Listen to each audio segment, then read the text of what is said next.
नमस्कार, महाचर्चेमध्ये मी संजय बुसकुडे आपल्या सर्वांचं मनापासून स्वागत करतो।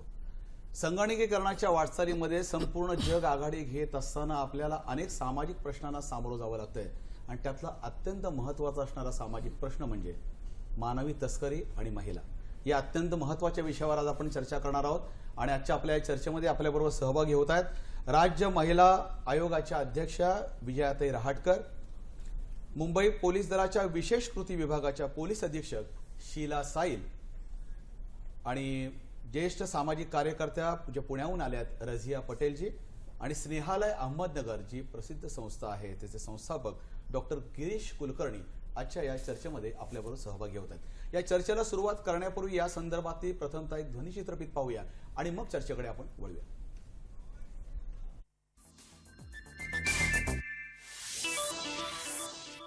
जागतिक बँकेच्या 2015च्या अहवालानुसार पुरुषांच्या तुलनेत महिलांचं प्रमाण हे 49.55% इतकं आहे। देश पातळीवर कमी अधिक प्रमाणात ते सारखंच आहे। आज महिला पुरुषांच्या खांद्याला खांदा लावून काम करीत आहेत। आदिशक्ती म्हणून देवीची मनोभावे पूजा केली जाते, पण महिलेला सन्मान आणि सुरक्षा देण्यात आपण कमी पडतोय। हा चिंतेचा विषय आहे।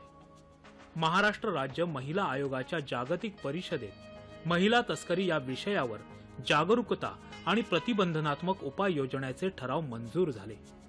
खरं तर मानवी तस्करी होणं हे सध्याच्या काळात खूपच क्लेशकारक आहे। उपभोगासाठी, भीक मागण्यासाठी, मजुरीसाठी आणि अन्य इतर गोष्टीसाठी ग्रामीण भागासोबत शहरी भागातूनही फसवून तस्करी केली जाते। ही जागतिक समस्या आहे। महिला तस्करीचं मुख्य कारण वेश्या व्यवसाय असलं तरी मजुरी आणि इतर अवैध कामासाठी मोठ्या प्रमाणात महाराष्ट्राच्या ग्रामीण भागातून तस्करी होते आणि त्याचा सुगावा पोलीस आणि प्रशासनालाही लागत नाही। हे त्याहूनही चिंतेची गोष्ट आहे। महिलांवर होणारे अत्याचार हे थांबत नाही। अनेक कायदे महिलांच्या बाजूने आहेत, परंतु त्याचा अंमल होण्यासाठी पोलिसात तक्रार होणं गरजेचं आहे। परंतु तक्रार करणार कोण आणि कशी याबाबत महिला कार्यकर्त्यांनी पुढाकार घेणंही गरजेचं आहे। महिला तस्करीच्या बाबतीत पोलीस प्रशासनाने या साखळीचा तपास करणं अत्यंतिक आवश्यक आहे। महिला तस्करीच्या जागतिक समस्येवर आवाज बुलंद करण्यासाठीच आजची ही महाचर्चा।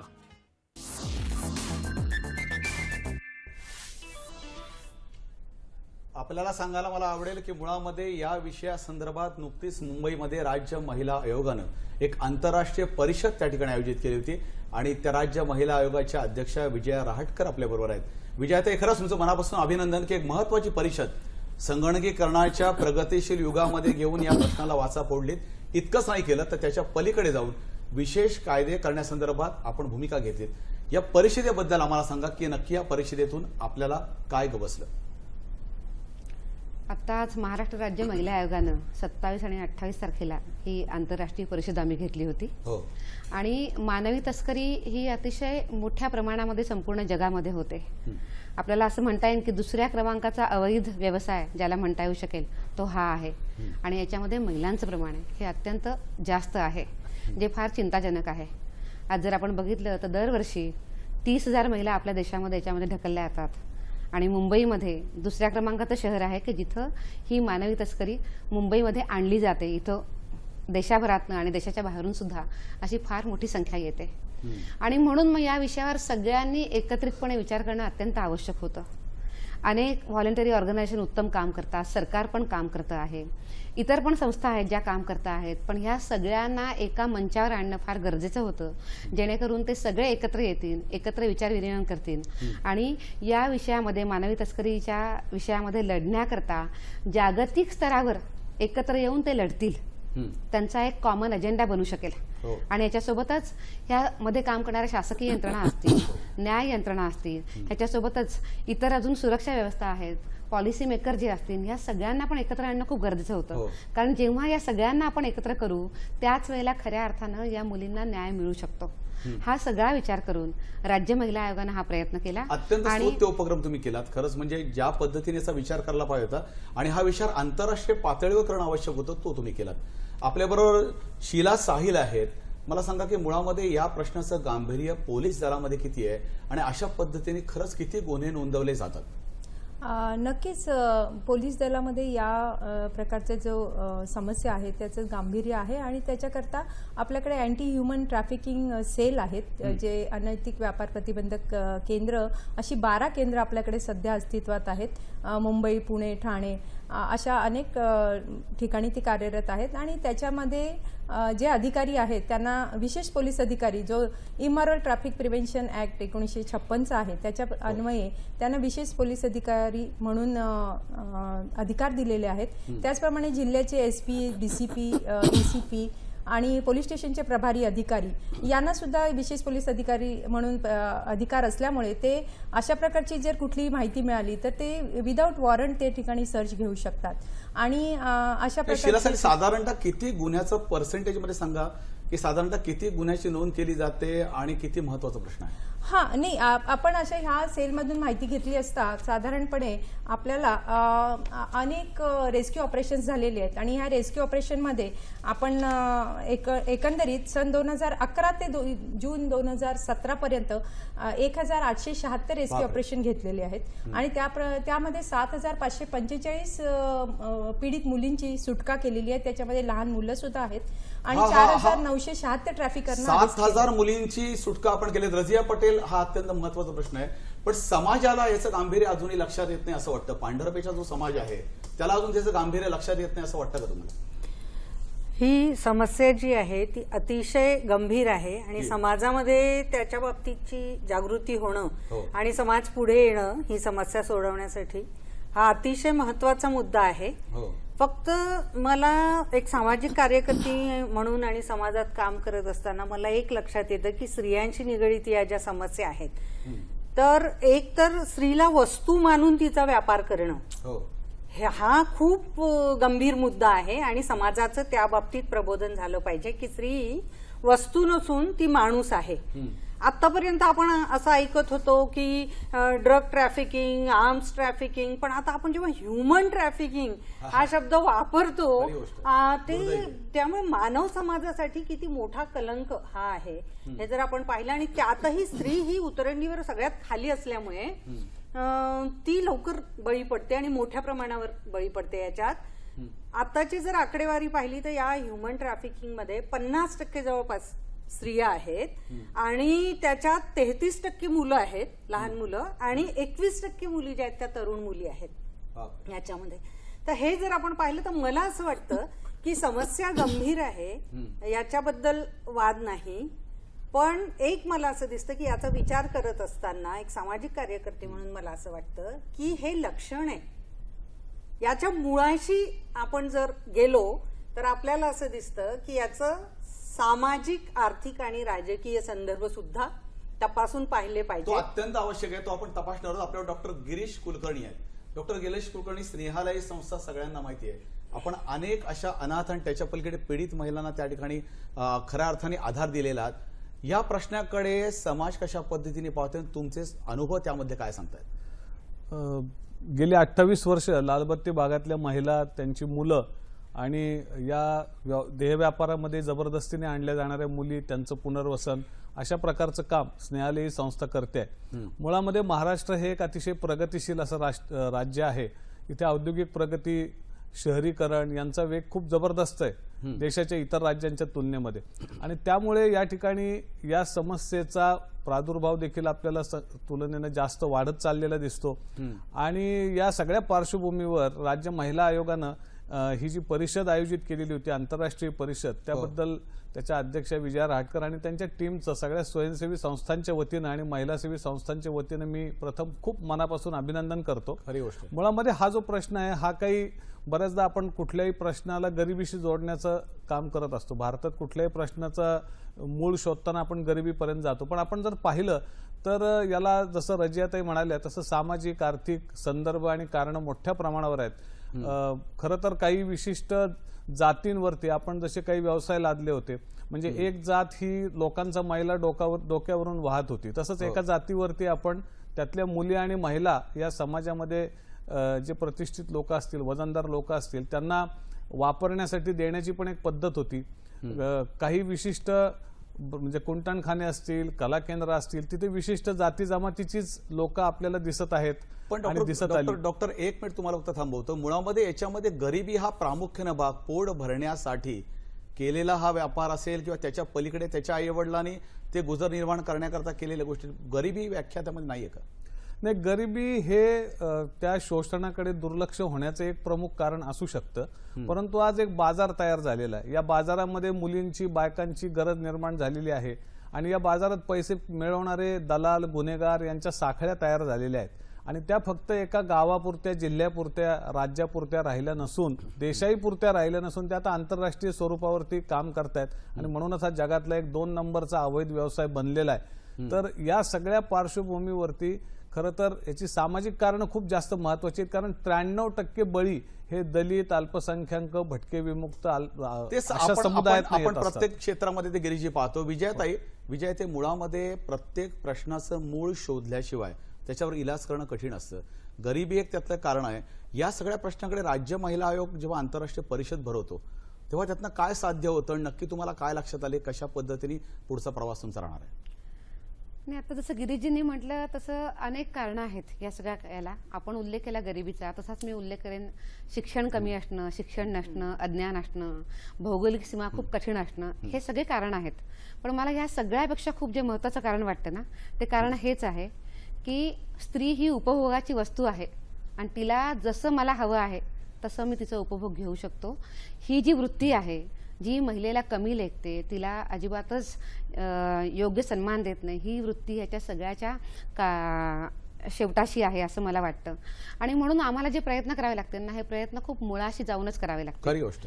ज्या गोष्टी या सगळ्या महिला तस्करीला कारणीभूत आहेत, जसं आता मी ज्या पहिल्या मुद्द्यांचा उल्लेख केला, त्या मुळापासून तर नष्ट कराव्या लागतीलच. पण सगळ्यात महत्त्वाची जी गोष्ट आहे, जी आंतरराष्ट्रीय स्तरावर आम्हाला उभी करावी लागेल, ती म्हणजे महिलेला सन्मान देणं. आणि ती माझ्या बरोबरीची आहे, माझी सहकारी आहे आणि तिचा मी सन्मान केला पाहिजे, हा भाव आर्थिक सुबत्ता प्रत्येक देशाची आहे, त्या ठिकाणचं राहणीमान, प्रत्येकाचा दरडोई उत्पन्न, याचा प्रश्न येणार नाही का? नाही, मी जसं म्हटलं की ते सगळे प्रत्येकाचे आपापल्या सीमेमध्ये असणारे वेगवेगळे प्रश्न आहेत, त्याला प्रत्येकाला वेगवेगळं उत्तर शोधावं लागेल. पण सगळ्याचं जर मूळ जर बघितलं तर महिलेला कमी लेखणं, तिला सन्मान न देणं, हे त्यातलं सगळ्यात महत्त्वाचं कारण आहे, जे आम्हाला संपवण्याकरता सगळ्यांना मिळून खूप प्रयत्न करावे लागतील. आणि म्हणून आम्ही आता आंतरराष्ट्रीय स्तरावरनं आम्ही ठरवलंय, आम्ही आमचा एक कॉमन अजेंडा केलाय की त्याच्यामध्ये आम्ही कसं मिळून याला लढू शकतो, त्या महिलेला सन्मान आम्ही कसा देऊ शकतो, त्याच्याकरता आम्हाला काय काय प्रयत्न करावे लागतील. मग ते सरकारी पातळीवर असतील, ते स्वयंसेवी संस्थांच्या माध्यमातून असतील आणि ते लोकांच्या मानसिकतेमध्ये बदल करण्याकरता असतील, या सगळ्यांच्याकरता आम्हाला काम करावं लागेल. शिलाजी, आपण मला सांगा, मुंबई मोठं आर्थिक राजधानीचं शहर आहे. या शहरामध्ये मोठ्या प्रमाणामध्ये पश्चिम बंगाल वेगवेगळ्या राज्यातनं इथे मुलींचा देहव्यापार केला जातो असं नेहमी म्हटलं जातं. अनेक ठिकाणी आपण ते हे करून रेड करून ते पकडलंही जातं. मला सांगा, यामध्ये मुंबईची स्थिती किती आहे, कितपत या ठिकाणी कोणकोणत्या राज्यातनं मुली येतात आणि कन्व्हिक्शन किती आहे? मुंबई आणि पर्यायाने महाराष्ट्रामध्ये हे व्यापारी केंद्र असल्यामुळे आणि कमर्शियल पण डेव्हलपमेंट विकास झालेला असल्यामुळे ज्या आजूबाजूच्या मध्य प्रदेश, आंध्र प्रदेश आणि बिहार, वेस्ट बंगाल, त्याचप्रमाणे आपल्याला बांगलादेश इकडच्या पण महिला पीडित झालेल्या मिळून येतात. नेपाळच्या आहेत. त्याचप्रमाणे आता आपल्याला नवीन ट्रेंड जो मसाज पार्लर किंवा एस्कॉट अशा पद्धतीचे जे नवीन प्रकार सुरू झालेले आहेत, त्याच्यामध्ये आपल्याला रशियन किंवा परदेशातील मुली, थायलंड तिकडच्या पण मुली मिळून आलेल्या आहेत आणि त्यांची सुटका आपण केलेली आहे. प्रामुख्याचं कारण असं आहे की ज्या बांगलादेश वगैरे भागातील मुलींना इकडे मुंबईमध्ये नोकरी मिळणं किंवा पुण्यासारख्या ठिकाणी नोकरी देऊ अशा आमिष देखून आणलं जातं. काहींना बॉलिवूडचं अट्रॅक्शन असतं, त्यामुळे ते तिथे येण्याचा प्रयत्न करतात. पण जेव्हा इथं आल्यावरती त्यांना कळतं की आपण कुठेतरी चुकलोय आणि आपल्याला असे काही केसेस मिळालेले आहेत की त्याच्यामध्ये मुलींना फूस लावून लग्न करून पण घेऊन आलेले आहेत. एका केसमध्ये तर नवऱ्यानेच तिला कुंटणखान्यात नेऊन विकलेलं होतं आणि तिचं नंतर तिथून पुण्याला, मग दिल्लीला असं ट्रॅफिकिंग झालेलं होतं. म्हणजे अशा वेगवेगळ्या प्रकारचे आपल्याला ट्रेंड ह्याच्यामध्ये दिसून येतात. आणि आपण ह्यांना रेस्क्यू करून म्हणजे त्यांची सुटका करून आपण जेव्हा त्यांना सुधारगृहात आपल्याला संरक्षणगृहात ठेवतो आणि किंवा लहान मुलं असतील तर त्याला बालगृहात ठेवतो आणि मग त्यांना त्यांच्या मूळ गावी पाठवण्यासाठी आपल्याला ज्या स्वयंसेवी संस्था आहेत त्यांची बरीच मदत होते. शिलाजी, याच मुद्द्यावर आजच्या आपल्या कार्यक्रमामध्ये हा विषय केवळ चर्चेचा विषय नाही, मुळामध्येच या माध्यमातून ज्या संस्था काम करतायत त्या संस्थेचे एक प्रतिनिधी या प्रश्नासंदर्भात गांभीर्याने काम करतायत आणि ज्या आपल्याबरोबर या दूरध्वनी थेट संपर्क यंत्रणेमार्फत या कार्यक्रमात आपल्यावर सहभागी होणार आहेत त्या आहेत इंटरनॅशनल जस्टिस मिशनच्या सामाजिक कार्यकर्त्या शीला अल्फांसो. शीला अल्फांसो जी, आपका इस प्रोग्राम में मैं स्वागत करता हूं और मेरा आवाज आपसे आ रहा है? यस सर, आ रहा है. हाँ शीला जी, आपका मनपूर्वक स्वागत करता हूं और इस प्रश्न के बारे में यहाँ के जो मान्यवर है उनके साथ हमारी चर्चा चल रही है. आपको क्या लगता है इस प्रश्न का कितना महत्व समाज में होना चाहिए और आप जब काम कर रही है ऐसी कौन सी घटना आप हमारे सामने इस प्रोग्राम में ला सकती हो जिसके कारण लोगों के सामने ये कैफियत आ जाएगी, लोगों के सामने सही विचार आ जाएगा? अच्छा, नमस्ते सर. हाँ, मेरा नाम शीला अल्फांसो है और मैं लास्ट 12 साल से इंटरनेशनल जस्टिस मिशन में सोशल वर्कर करके काम करती हूँ. और ये जो मानवीय तस्करी है, हमारी जो संस्था है पुलिस की मदद से इंफॉर्मेशन लेके ऐसे बच्चों को वहां से निकालते हैं कुंटल खाना से जहाँ पे उनको जबरदस्ती रखा जाता है या उनको फोर्स किया जाता है. और ऐसी एक बहन के बारे में मैं बताना चाहती हूँ जो कैलकाटा से है, वेस्ट बंगाल से, और उनको उनके बॉयफ्रेंड ने फंसा के मतलब शादी करूंगा करके लेकर आया और यहाँ पर लेकर आके कुछ दिन अच्छे से रखने के बाद उन्हें धंधा घर में बेच के चला गया. और वो बहन 5 से 6 साल तक वहाँ पर रही और बहुत तकलीफ उनको हुआ और वो बहुत कोशिश किया उन्होंने वहाँ से निकलने का, भागने का, लेकिन उनको मौका नहीं मिला और उन्हें बहुत मारा गया, बहुत तकलीफ उनके ऊपर हुई. और आज वो बहन कुछ साल के बाद 6 साल के बाद पुलिस के मदद से और इंटरनेशनल जस्टिस की मदद से उसे निकाला गया और वो आज बहन हमारे बीच में है. वो बहुत खुश है और वो खुद अपने बारे में उसके आगे का बात बताएगी. जी बहन जी आपका स्वागत है. शीला अल्फांसो जी जिन्होंने अभी ये घटना बताई, वो बहन जी हमारे साथ है. आपका स्वागत करता हूं मैं. आप क्या कहना चाहती हो उस मुद्दे के ऊपर? मैं तवी बोल रही हूँ. मेरा नाम तवी है. और जो शीला दीदी ने आपको बताया मेरे बारे में, जितना इंफॉर्मेशन दिया वो सही है.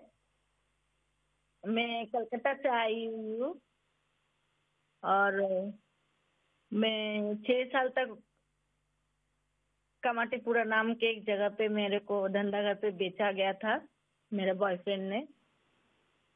और हाँ, वहाँ से मैं बहुत टाइम हो गया, मैं भागने की कोशिश की लेकिन मुझे वहाँ से फिर पकड़ के मुझे फिर लेके आया और मारा गया, पीटा गया, बहुत बहुत जुल्म किया गया मेरे से. कभी जी कैसे कितने लड़कियों को यहाँ बंबई में लाके बेचा जाता है? आपको क्या लगता है आप जैसे कितनी विक्टिम होंगी इसमें? बहुत सारी लड़कियां हैं जो परेशानी में हैं, जो जूझ रहे हैं, गरीबी में जूझ रहे हैं, जिन्हें इंसाफ नहीं मिलता. ऐसे लड़कियों को बाहर निकालने के लिए आपको क्या लगता है क्या करना चाहिए? आप लोगों की मदद करना चाहिए. जो कुछ आप लोग कर सकते हैं और दूसरों को भेज सकते हैं या मदद वहाँ से कुछ मदद मिल सकता है कि बाहर जो फंसे हुए लड़कियां हैं उनको छुटकारा दे, उन्हें भी अच्छी जिंदगी जिए, अपने फैमिली में जाए. ऐसा हो सकता है अगर आप लोगों की थोड़ा कोशिश रहेगी तो. बहन जी आगे की जिंदगी के बारे में आपने क्या सोचा? आपको क्या लगता है? मेरी जिंदगी में अभी तो फिलहाल मैं एक कंपनी में जॉब करती हूँ और मैं बहुत खुश हूँ मेरी लाइफ में. मैं इंडिपेंडेंट हूँ. मैं खुद के रूम लेके मैं डिपॉजिट भर के मैं इंडिपेंडेंट लाइफ जी रही हूँ. अच्छा से मेहनत कर रही हूँ तो मुझे बहुत खुशी हो रही है और बहुत अच्छा लग रहा है. मैं शीला दी IJM और गवर्नमेंट और जो भी संस्था ने मेरी मदद की. जी हमारे साथ राज्य महिला आयोग की विजयाताई रहाटकर के यहाँ पे बैठी है, जिन्होंने एक अंतर्राष्ट्रीय परिषद किया था और आप जैसे मसलों में वहां पे वो मदद करती है, आपकी वो संस्था की अध्यक्ष है, आपसे वो बात करना चाहते हैं। विजयाताई जी, बस मैं आपको इतना ही कहना चाहती हूँ कि जिस हिम्मत से आप काम कर रही हो और आप लड़ रही हो, ये सबके लिए बहुत अच्छी बात है। जी, आपसे प्रेरणा लेके ऐसे अनेक अनेक हमारी बहनें अपने पैरों पे खड़ी हो सकती है। हिम्मत ना हारते हुए वो एक दूसरे का प्रेरणा स्रोत बन सकती है और अपने लाइफ में अपनी खुशियां फिर से वापस ला सकती है। अपने पास दीदी जी शीला साहिल जी है, जो पुलिस अधीक्षक है मुंबई की विशेष कृति दल की, वो भी आपसे बात करना चाहती है।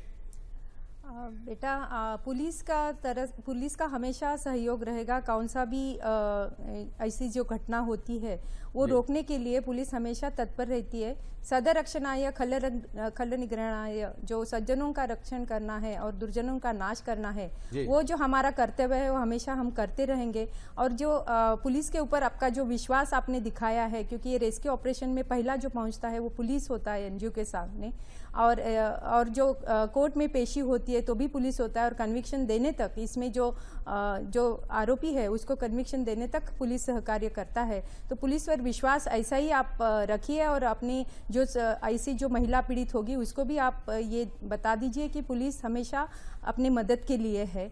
तो ये मेरी यही आपकी कहना है। देखो बहन जी, अपने साथ शीला अल्फांसो जैसे काम करती है, वैसे रजिया पटेल जी हमारे साथ है, जो सामाजिक कार्यकर्ता हमारे साथ है।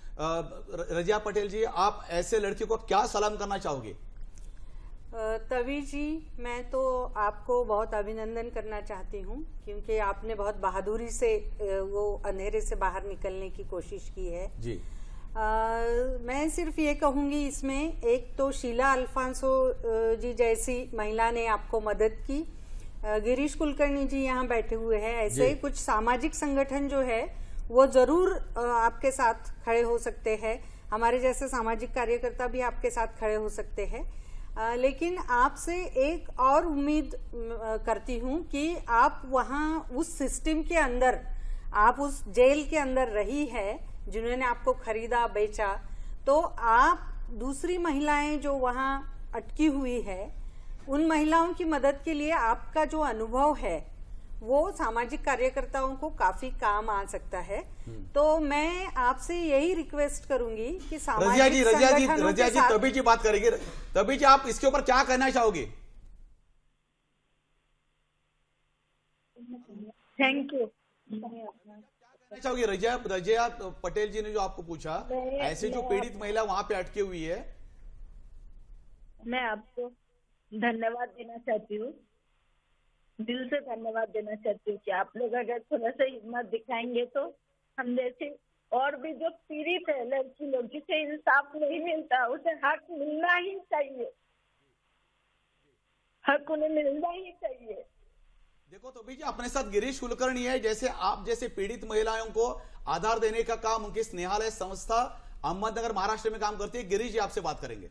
डॉक्टर गिरीश, आपके हिम्मत को मैं सलाम करता हूं और यही अपेक्षा करता हूं जो रजिया जी ने कहा है कि आप अपनी कहानी अपने नाम से सही पर नाम बदलकर बहुत सारे लड़कियों के साथ शेयर करो, इससे कि उनको भी एक हौसला मिल जाए, एक हिम्मत मिल जाए और अपनी जिंदगी वो भी बदल सके, क्योंकि आप एक जबरदस्त प्रेरणा आपने बनाई है अपनी जिंदगी से। तो मैं आपको सलाम करता हूँ। तभी जी, मतलब आपने खुद ने नाम लिया, हम आपको बहन जी बोल रहे थे, आपको हम सलाम करते हैं इस प्रोग्राम की तरफ से, सह्याद्री वाहिनी की तरफ से, कि आप जैसी लड़कियां सामने आकर जब खुलकर बात करती है तो समाज में एक नया विश्वास पैदा होता है।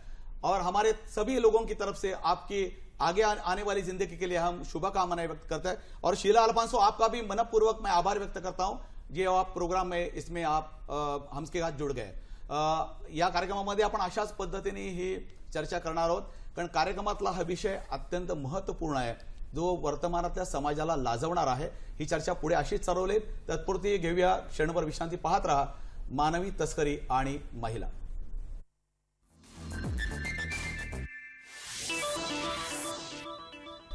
महाचर्चेमध्ये पुन्हा एकदा स्वागत। मानवी तस्करी आणि महिला हे विषय आहे।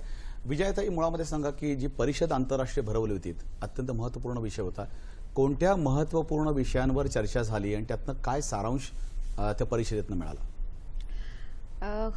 मुळात या व्यवसायामध्ये ज्या मुली येतात ह्या काही आपल्या इच्छेने आलेल्या नसतात, यांना बळजबरी ढकललेलं असतं. हो. त्यामुळे यांचं शारीरिक शोषण हे फार मोठ्या प्रमाणामध्ये होतं. तसंच त्या लेबर मजूर म्हणून सुद्धा त्या काम करतात. सगळ्याच गोष्टींना त्या उपयोगी येतात आणि या सगळ्यातनं त्यांना प्रचंड मोठा धक्का पण बसलेला असतो.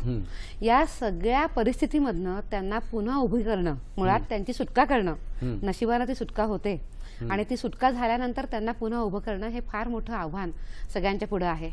म्हणून मग या मुलींची असं आहे की मुळात यांची आधी सुटका होणं, सुटका झाल्यानंतर त्यांचं समुपदेशन करणं.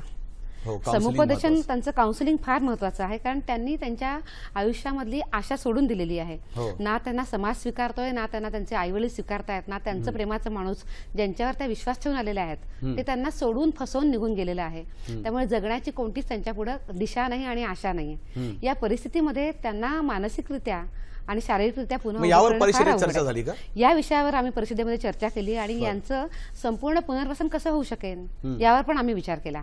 पण हे सगळं होत असताना ह्याच्यामध्ये सरकारची भूमिका कशी असावी, कायदे कसे असावेत, कायद्यांच्या मध्ये काही बदल हवाय का, ते बदल काय असले पाहिजे, आणि या सगळ्यामध्ये अगदी गृह विभाग असेल, त्यानंतर आपलं परराष्ट्र विभाग असेल, कारण अनेक मुली बाहेर जातात आणि बाहेरून येतात, पण त्यांच्या सुटकेकरता कसे प्रयत्न असावेत, या सगळ्यांच्या करता परराष्ट्र विभागाशी जो पत्रव्यवहार आणि त्यांच्याशी जे काम करायचं आहे, या सगळ्या विषयांवर आम्ही सांगोपांगपणे चर्चा केली. पण नेहमी विजया, ते सर्वात शेवटी प्रश्न हाच येतो की कायद्याच्या असणाऱ्या मर्यादा, कशा पद्धतीने कायद्याच्या माध्यमातून याच्यावर कठोर शिक्षेचे निर्णय घेतले जातात. शिलाजी, असा काही निर्णय होतात का? मुळात त्यामध्ये शिक्षा कठोर होते का लगेच तात्काळ? काय प्रश्न रेंगाळत राहतात म्हणून एक दहशत आहे ती गेली. नक्कीच अशा प्रकारच्या जेव्हा आपण केसेस बघतो तेव्हा वेगवेगळ्या कायद्याखाली, म्हणजे जसं भारतीय दंड संहितेचे जे कलम आहेत त्याच्या अंतर्गत, किंवा इमॉरल ट्रॅफिक प्रिव्हेन्शन ॲक्ट असेल, किंवा पोक्सो जो ॲक्ट आहे बालकांचे लैंगिक शोषण करण्याच्या संदर्भात, किंवा जे जे ॲक्ट आहे केअर अँड प्रोटेक्शन, या वेगवेगळ्या कायद्याअंतर्गत ज्या ज्या कलमं आपण त्याच्यामध्ये लावतो त्या केसमध्ये, ज्या ज्या त्या परिस्थितीनुसार, आणि त्याप्रमाणे त्या पीडित जी व्हिक्टीम आहे तिचं रेस्क्यू झाल्यानंतर जेव्हा आपण त्याच्या शिक्षा बघतो, तर ते जर एखादा ऑफेन्स फर्स्ट टाइम असेल तर 7 वर्षापासून, जर रिपीट ऑफेन्स असेल किंवा परत परत तो गुन्हा केला असेल, किंवा एखादी मायनर मुलगी किंवा मूल त्याच्यात पीडित झालं असेल, तर अशा वेळी ती शिक्षा ही आजन्म कारावासापर्यंत पण होऊ शकते. ते होऊ शकते, पण मुळात ती शिक्षा होते का लगेच? शिक्षा होण्याची शिक्षा होतात नक्कीच. आता आपल्याकडे स्पेशल कोर्ट आहे मुंबईमध्ये, या इमॉरल ट्रॅफिक प्रिव्हेन्शन ॲक्ट अंतर्गत स्थापना झालेली आहे, आणि आपल्या स्वयंसेवी ज्या संस्था आहेत त्यांच्या मदतीने आपण ज्या व्हिक्टीमना आपण सोडून त्यांच्या पुनर्वसन केलेलं असतं आणि त्यांना त्यांच्या मूळ गावी पाठवलेलं असतं, ज्या ती बांगलादेशची असू दे, वेस्ट बंगालची असू दे, आंध्र किंवा कर्नाटकची असू दे, तर अशा ज्या व्हिक्टीम आहेत, त्या ज्या पीडित मुली आहेत, त्यांचे व्हिडिओ कॉन्फरन्सिंगद्वारे सुद्धा आपण आता त्याची साक्ष घेतो, आणि यामुळे आपल्याकडे कन्व्हिक्शन आता होत आहे अशा केसेसमध्ये. पण कन्व्हिक्शन कमी होण्याची कारणं सुद्धा अनेक होऊ शकतात, कारण जेव्हा जी पीडितची सुटका आपण करतो तेव्हा तिला पहिल्यांदा कळत नाही की आपण ह्याच्यामध्ये आरोपी आहोत की आपण आपल्याला सोडवण्यात आलेलं आहे. कारण या सगळ्या प्रश्नांवर शिलाताई, जी मुंबईमध्ये परिषद झाली, आंतरराष्ट्रीय मानवी तस्करी विरोधी परिषद, विजयाताई, जी आपल्या राज्य महिला आयोगाने घेतली, प्रेक्षकांना आपल्या त्याची काही क्षणचित्र आपण दाखवूया की जेणेकरून या परिषदेमध्ये सगळ्या देशांचे, अनेक देशांचे प्रतिनिधी सहभागी झाले होते. कोणकोणत्या देशांचे झाले ते विजयाताई आपल्याला सांगतीलच. त्याची क्षणचित्र आपण पाहू.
महाचर्चेमध्ये पुन्हा एकदा स्वागत.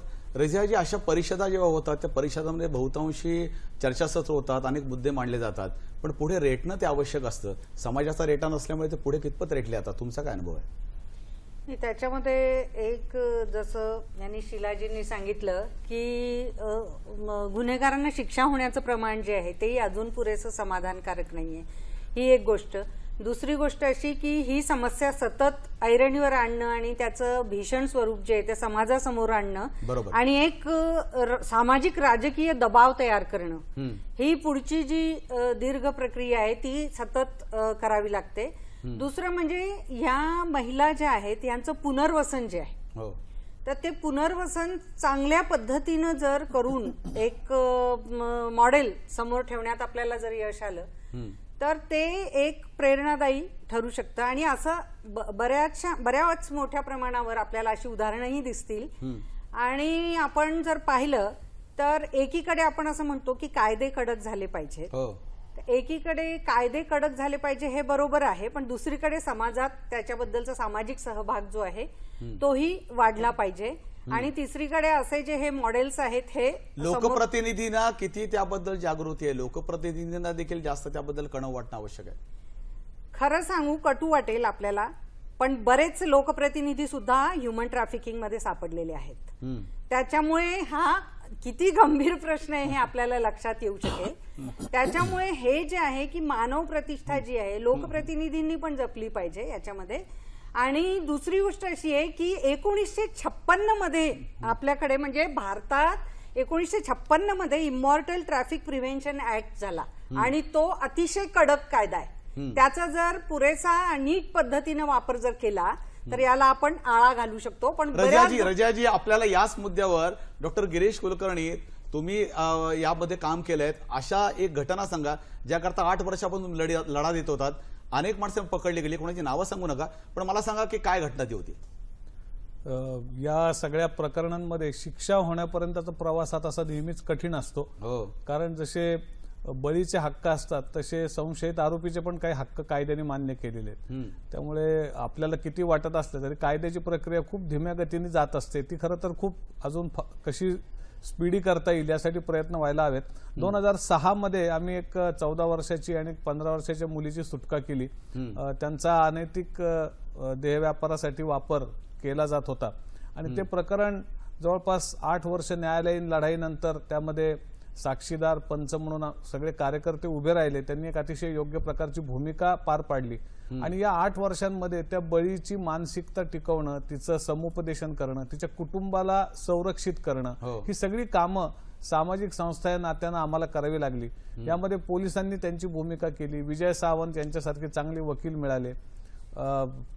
त्याचप्रमाणे पोलिसांनी देखील उत्तम काम त्या सगळ्या केसमध्ये केलं आणि याचा परिणाम म्हणून या प्रकरणी 2011 मध्ये डबल लाईफ इम्प्रिझनमेंट सेशन कोर्टाने दुहेरी जन्मठेप 22 आरोपींना दिली. 22 आरोपींना दिली हो एका वेळेला, आणि अतिशय प्रभावशाली आरोपी होते.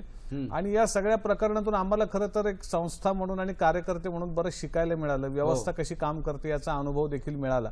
तर या सगळ्या आपल्या या परिषदेमध्ये PM नायर म्हणून जे CBI मध्ये काम करत होते, NDRF मध्ये होते आणि आता ते या विषयावरती संशोधन लेखन करतात, त्यांचं सेशन एक झालं आणि त्या सेशनमध्ये त्यांनी सांगितलं की 94% पोलीस दलातल्या कर्मचाऱ्यांना अजूनही या अनैतिक मानवी वाहतूक प्रतिबंधक कायदा, JJ ऍक्ट, ITPA किंवा लेबर ऍक्ट या सगळ्या विषयांबद्दलची तपशिलातली माहिती नाही आहे. तर आपलं जे पोलीस अकादमी आहे किंवा ज्युडिशियल ट्रेनिंग अकॅडमीज आहेत, या सर्व ठिकाणी या विषयाचं सातत्यपूर्ण ट्रेनिंग होणं, त्यांचं संवेदनाक्षमी करणं याची फार आवश्यकता आहे. शिलाशाली गिरीश कुलकर्णी, डॉक्टर गिरीश कुलकर्णी म्हणतात ते काय?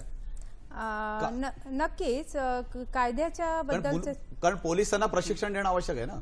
येस, यामध्ये जे कोणी लॉ एन्फोर्समेंटचे जे कोणी एजन्सी असतील, म्हणजे पोलीस असू दे, प्रॉसिक्युटर असू दे, किंवा मी असं म्हणेन की ज्युडिशरी पण आहे, तर या कायद्याच्या प्रभावी अंमलबजावणीसाठी आपल्याला ट्रेनिंग देणं, त्यांना प्रशिक्षण देणं हे गरजेचं आहे. कारण कित्येक वेळी काही कायद्यातील म्हणजे इम्प्लिमेंटेशनमध्ये काही उणिवा असतील तर त्याच्यातून ती केस सुटण्याची शक्यता आहे.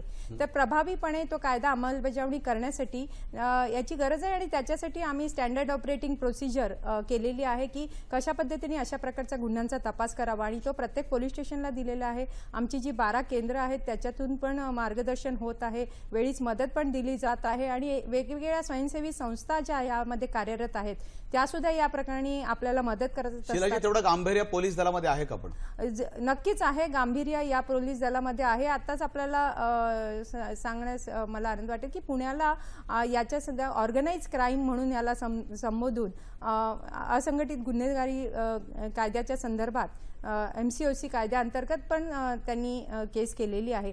त्यामुळे ऑर्गनाइज क्राईम या दृष्टीने पाहण्याकरता या दृष्टीने सुरुवात पण झालेली आहे आणि त्याप्रमाणे आपण प्रयत्न पण करत आहोत. पण त्याच्यामध्ये ज्या काही उणिवा येतात की आपल्याला जी इन्फॉर्मेशन मिळणं आणि इंटेलिजन्स आपण गोळा करणं किंवा हे ट्रॅफिकर असतात हे वेगवेगळ्या ठिकाणी असतात आणि हे ऑर्गनाइज क्राईमच्या गँग्सना, हे गँगमधले जे मेंबरना एकत्र शोधून काढणं ही तसं जिकरीचं काम असतं. पण पोलीस नक्कीच याच्यासाठी प्रयत्न करत आहेत. ज्या पद्धतीने सामाजिक संस्था काम करतायत, ज्या पद्धतीने पोलीस काम करतायत, त्याच पद्धतीने सर्वसामान्य नागरिकांनी देखील यामध्ये व्यापक सहभाग घेण्याची गरज आहे.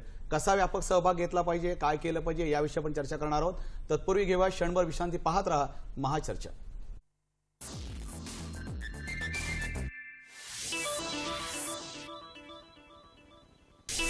महाचर्चेमध्ये पुन्हा एकदा स्वागत.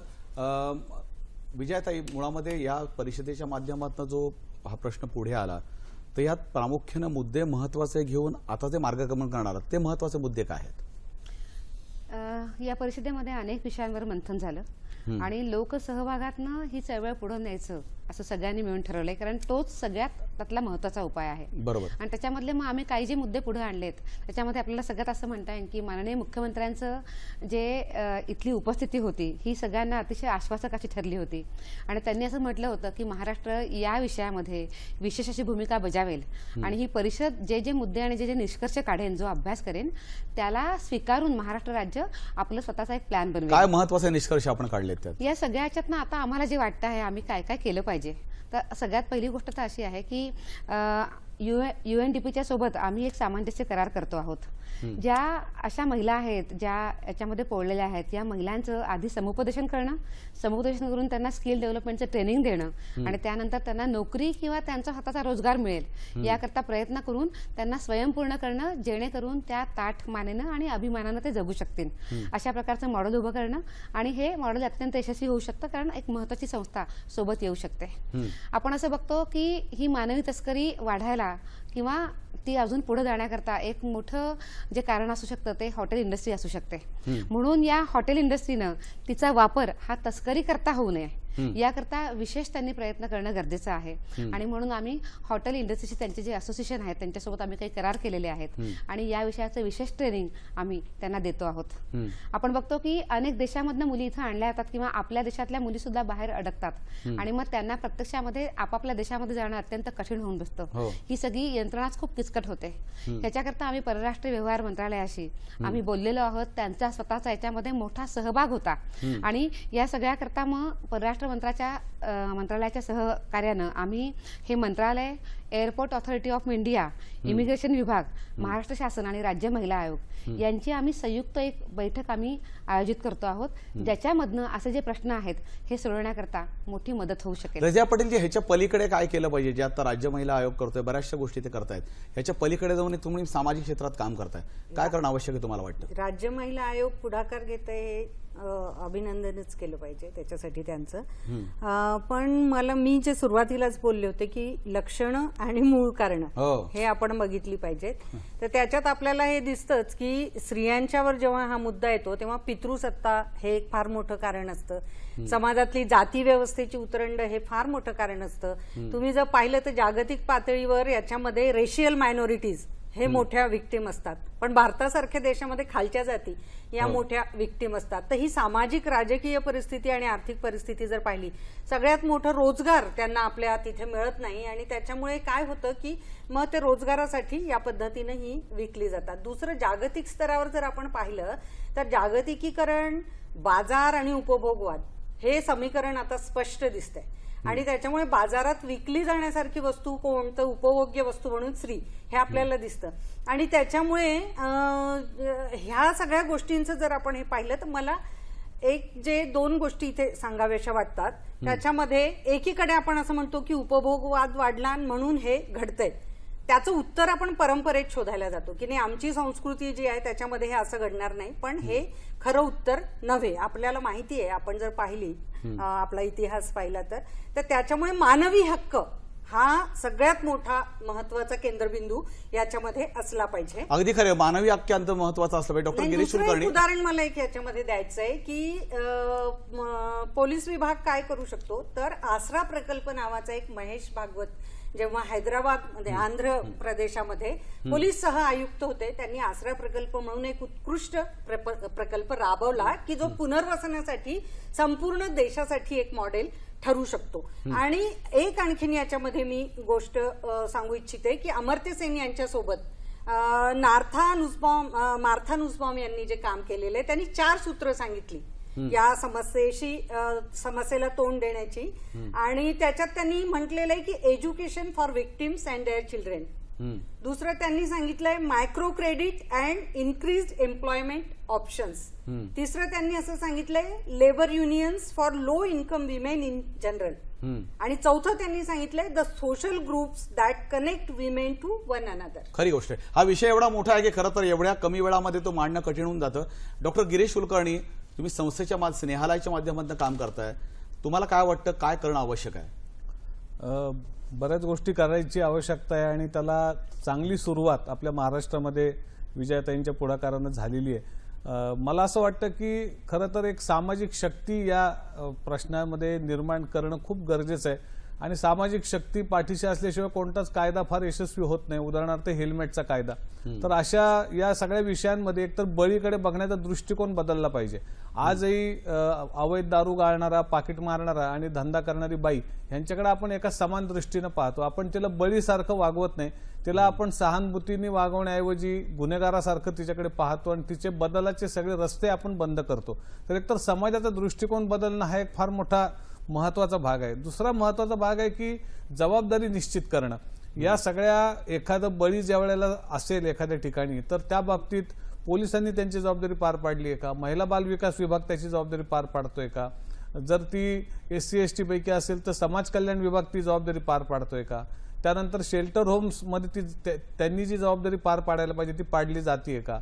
तर या सगळ्या जबाबदाऱ्यांची निश्चिती आणि त्यामध्ये जर ती योग्य प्रकारे पाडली जात नसेल तर त्या संबंधितावरती कारवाई, या सगळ्या गोष्टींची पण खूप आवश्यकता आहे. नुसतंच कायदा आहे आणि पोलिसांनी सगळं करावं असंही म्हणून चालणार नाही. गिरीश, आपण आता शेल्टर होमचा उल्लेख केला, त्याच अनुषंगाने आपल्याबरोबर थेट दूरध्वनी यंत्रणेमार्फत आपल्याबरोबर शासकीय नवजीवन महिला वसतिगृहाच्या प्रतिभा ओवाळजी आपल्याबरोबर आहेत. मुंबईवरून आहेत त्या प्रतिभा ओवाळजी. प्रतिभाजी, आपल्या या महाचर्चेमध्ये मनापासून स्वागत. आणि संपूर्ण चर्चा आपण ऐकताय. आम्हाला सांगा, निश्चित या प्रश्नाकडे सोडवण्याच्या माध्यमातून काय करणं अपेक्षित आहे, काय कुठलं पुढचं पाऊल आपण टाकणं अपेक्षित आहे? नमस्कार सर, मला आमंत्रित केल्याबद्दल. आणि मी सांगेन की नवजीवन महिला संस्थेमध्ये आउट ऑफ कंट्री देशातील आणि परदेशातील महिला या रेस्क्यू ऑपरेशन मध्ये येतात. त्यांच्यासोबत आम्हाला सुरुवातीला ती महिलाला काय गरज आहे याचं नीड बेस असेसमेंट करावं लागतं. त्यानुसार तिला आरोग्याची गरज, आरोग्य दृष्टीने तिला सक्षम करणं, मानसिकरित्या सक्षम करणं आणि त्यानंतर तिची आवड पाहून तिला जे स्किल हवं आहे, म्हणजे आम्हाला जर आमच्याकडे सध्या ब्युटी पार्लर आहे, टेलरिंगचं 25 मशीनचं युनिट आहे आणि इतर पॅरामेडिकल कोर्स चालतात, खादी ग्रामोद्योग मार्फत कोर्सेस आहेत आणि 70% महिला या अशिक्षित असतात. तर त्यांच्यासाठी प्रौढ साक्षरता वर्ग चालतो. किंवा तिला नाव आलं पाहिजे, हिशेब करता आला पाहिजे, तिचं बँक अकाउंट आम्ही ओपन करतो आणि ज्या शिक्षित आहेत महिला त्यांना त्यांच्या आवडीप्रमाणे त्यांना सध्या म्हणजे आम्ही एअर होस्टेसचा सुद्धा जॉब तिच्यासाठी शोधतो आहोत आणि पुढे जाऊन आम्ही त्यांना MPSCच्या परीक्षेची तयारी, UPSCच्या परीक्षेची तयारी, म्हणजे असं त्यांना सर्व क्षेत्रामध्ये त्यांना मानसिकरित्या सक्षम करून ती काहीही करू शकते हा आत्मविश्वास आम्ही समुपदेशनाद्वारे निर्माण करून त्यांना त्या संधी उपलब्ध करून देतो आहोत. आणि सध्या आम्ही त्या सक्सेस मध्ये आहोत. हा बोला. आपण जी माहिती दिली त्यात महत्वाची होती. आम्ही आता अंतिम टप्प्यामध्ये आपण या कार्यक्रमाचे आहोत आणि या माध्यमातून आपली एक पीडित महिला, मला सांगायला आवडेल, एक पीडित महिला ही एअर होस्टेस देखील आलेली आहे. प्रतिपदे तुमच्या कामाबद्दल तुमचं मनापासून अभिनंदन या कार्यक्रमाच्या माध्यमातून, सह्याद्री वाहिनीच्या माध्यमातून करतो. या कार्यक्रमात सहभागी झाला त्याबद्दल आपले मनापासून आभार. आपण चर्चेच्या आता अंतिम टप्प्यामध्ये आहोत. गिरीशजी, हे सगळं करत असताना आपण उपाय देखील सांगितलेत, शासनाचा त्यामधला सहभाग सांगितलात. सहभागाबद्दल आपल्याला काय सांगता येईल? खरं तर लोकांच्या सहभागा म्हणजे मी दृष्टिकोन बदलायलाच खूप महत्वाची गोष्ट मानतो की लोकांनी जेव्हा, आता आमच्याकडे खरं तर वेळेची मर्यादा आहे थोडी, पण आमच्या न्यायालयाच्या कामामध्ये पहिल्यापासूनच महिलांच्या सोबत आम्ही महिलांसाठी काम केलं. म्हणजे या महिला आमच्या संस्थेमध्ये विश्वस्त होत्या आहेत आणि त्यामुळे आम्ही त्यांच्या सोबत काम केल्यामुळे पुष्कळशा प्रश्नामध्ये इनोव्हेटिव्ह अशा प्रकारचं काम आम्ही केलं. खरं तर एक सेकंड जनरेशन प्रॉस्टिट्यूशन हे आमच्या इथे थांबलेलं आहे. मागच्या 20 वर्षात ज्यांचा संपर्क आमच्या कामाच्या निमित्ताने आला, त्या 3500 वेश्या व्यवसायातल्या महिलांच्या समुदायात कोणाची मुलगी परत या व्यवसायात आली नाही.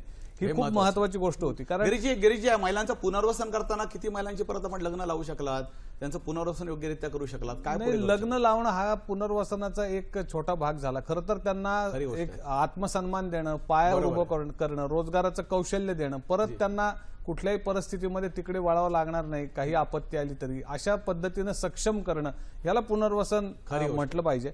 तर अशा असंख्य महिला आहेत ज्यांनी व्यवसाय सोडून स्वतःच्या आयुष्यामध्ये आत्मसन्मानाने जगण्याचा मार्ग स्वीकारला आणि त्यांचं एक पुस्तक पण परिस्पर्श नावाचं आम्ही काढलं की ज्यांनी स्वतःच्या कहाण्या खुलेपणाने सांगितल्या, काहींनी नाव बदलून सांगितल्या.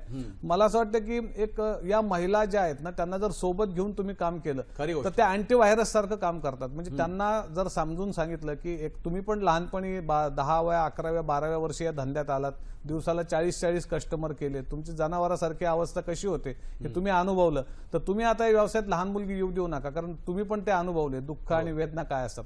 आणि दुसऱ्या बाजूला लहान आलेली मुलगी किंवा नवीन आलेली महिला ही तुमचे कस्टमर हिसकावून घेते, ग्राहक पळवते, त्यामुळे सुद्धा तुम्ही याच्या विरोधात ठामपणे उभा राहा. तर अशा मल्टिपल वेगवेगळ्या प्रकारच्या गोष्टी केल्यामुळे लालबत्ती भागात हॉटेलमध्ये धाब्यांवर महिलाच उभ्या राहिलेल्या आहेत की आम्ही लहान मुलगी येऊ देणार नाही आणि त्यांना धंदा करू देणार नाही. हे सर्वात सकारात्मक बाब आहे. शीला साईद, मला सांगा की हे करत असताना अत्यंत थोडक्यामध्ये सांगा की पोलीस दलाने भूमिका पुढची घेऊन जे काम करेल त्याकरता तुम्ही कोणती दिशा ठेवणार आहात?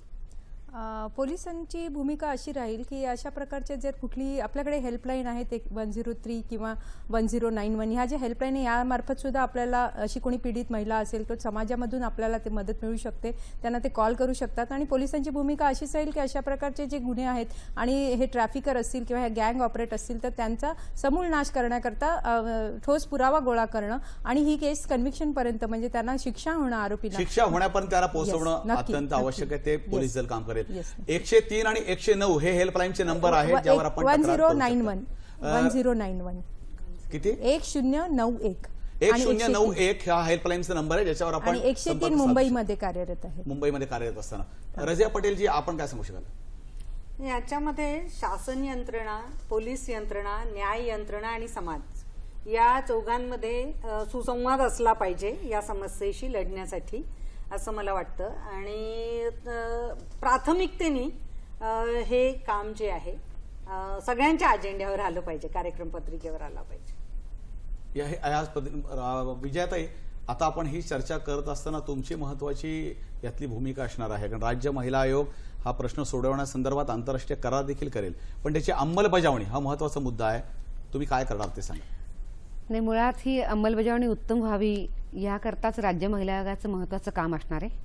त्यामुळे या विषयामध्ये काम करणारे, जसं आता रजियाजींनी उल्लेख केला की शासन असेल, पोलीस असेल, न्याय यंत्रणा असेल किंवा समाज असेल, या सगळ्यांना एकत्रित ठेवणं हे राज्य महिला आयोगाचं काम आहे, जे आम्हाला प्रामुख्याने पार पाडावं लागेल. ह्याच्याकरता पोलिसांची, न्याय व्यवस्थेची भूमिका तयार करणं, समाजाची भूमिका तयार करणं आणि त्याला राजकीय इच्छाशक्तीची जोड देण्याकरता सरकारशी सुद्धा प्रयत्नरत राहणं आणि यासोबतच या विषयावरचा अभ्यास करून याला उत्तमपणे मार्ग निघेल अशा प्रकारचे उपाययोजना सुचवणं, हे सगळं काम कमिशनला करावं लागणार आहे. यासोबतच आपण जर पाहिलं तर जिल्ह्यामध्ये वेगवेगळ्या यंत्रणा आहेत, शासकीय यंत्रणा आहेत आणि व्हॉलंटरी ऑर्गनायझेशन पण आहेत. त्यांना या विषयाशी जोडणं, त्यांचं स्वतःचं या विषयामधलं उत्तम सेन्सिटायझेशन करणं पोलीस यंत्रणेचं करणं आणि न्याय व्यवस्थेचं पण करणं हे सुद्धा काम राज्य महिला आयोगालाच करावं लागणार आहे. या विषयाची जी आता आपण म्हटलं की पाळंमुळं काही फक्त आपल्या राज्यापुरती नाहीये, तर देशामध्ये आहे आणि आंतरराष्ट्रीय स्तरावर आहे. आणि आता महाराष्ट्रानं जेव्हा ही आंतरराष्ट्रीय कॉन्फरन्स आयोजित केली आहे तेव्हा स्वाभाविक रीतीनं याचा संपूर्णपणे आज ही सगळी पताका जी आहे या विषयाची ही आता महाराष्ट्राला खांद्यावर घेऊन पुढे जायची आहे. या विषयामध्ये नेतृत्व करायचं आहे आणि एक कॉमन अजेंडा आपल्याला बनवायचा आहे. आणि अर्थातच राज्य महिला आयोग हे काम करेल. अत्यंत महत्वाचा मुद्दा की जो कॉमन अजेंडा, जो लोकसहभाग, त्याच्या जोडीला प्रशासन, शासन आणि स्वयंसेवी संस्था या सगळ्यांच्या सहकार्यातून हा प्रश्न येणार आहे. आणि त्याच्या जोडीला अंमलबजावणी करण्यासाठी आणि कायद्याची कठोर शिक्षा देण्यासाठी पोलीस दल या सगळ्यांच्या समन्वयातून या प्रश्नाला निश्चित वाचा फोडली जाईल. आपण जर का पाहिलं तर ज्या पीडित मुली त्या ठिकाणी येतात, मुंबईसारख्या शहरामध्ये त्यांचा देहविक्रय केला जातो, त्या वेगवेगळ्या राज्यांमध्ये येतात, तेव्हा भाषेची मोठी अडचण असते की जी आपली समस्या मांडू शकत नाहीत. पण डॉक्टर गिरीश कुलकर्णी जे स्नेहालयासारखी संस्था असेल किंवा शीला लफांसो सारखी त्यांची संस्था असेल, या संस्था पुढे येत आहेत. म्हणून तर या प्रश्नाला खऱ्या अर्थाने पुढे आणण्याचं काम केलं जातं, त्यांचं पुनर्वसन केलं जात आहे. आजच्या चर्चेमध्ये आपण सर्व मान्यवर सहभागी झालात त्यापासून मनापासून आभार व्यक्त करतो. आणि जी आज पीडित महिला आपल्याबरोबर बोलली, जिने स्वतःनी नाव सांगितलं, तिला खरंच या कार्यक्रमाच्या माध्यमातून मनापासून सलाम करतो. कारण तिच्यासारख्या मुली पुढे येऊन जेव्हा बेधडक बोलतात ही समाजातली मोठी प्रेरणा असते. आणि अशा महिलांच्या मागे संपूर्ण भारतातील नारी शक्ती उभी आहे आणि या नारी शक्तीच्या मागे आमच्यासारखे पुरुष मंडळी देखील उभी आहेत. आजच्या कार्यक्रमामध्ये इथे थांबूया. पुन्हा भेटूया पुढच्या एका भागात पुन्हा एका नवीन विषयासह. तोपर्यंत मनपूर्वक शुभेच्छा.